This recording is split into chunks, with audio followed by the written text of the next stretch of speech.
Hi there. In this video, we'll walk you through how to share a receipt with your customer after completing a sale. It's quick and easy. Let's get started. During checkout, you can share the receipt via any social media messaging app installed on your POS device, including WhatsApp, WeChat, Facebook Messenger, Telegram, Viber, and more. Once you've processed a payment, you'll be directed to the Share Receipts page.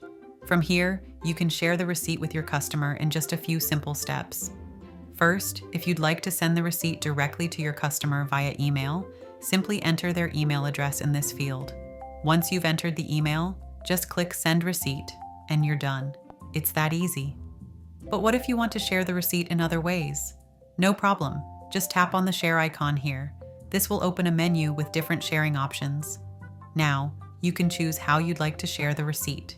You can send it as a text message, a PDF file, or even as a URL link. Each option is great for different situations. For example, use text for quick sharing via messaging apps. Choose PDF if your customer needs a printable version, or select URL for a lightweight, clickable link. Once you've selected your preferred option, tap OK. Now, you can share the receipt through any app on your device, whether it's email, messaging, or even cloud storage. You can share the receipt via any social media messaging platform installed on your POS device, including WhatsApp, WeChat, Facebook Messenger, Telegram, Viber, and more. Only the messaging apps installed on your POS terminal will be available for sharing. Here's what the receipt looks like when shared as a text, a PDF, or a URL. Your customer will receive it instantly, and you'll have a record of the transaction too. And that's it.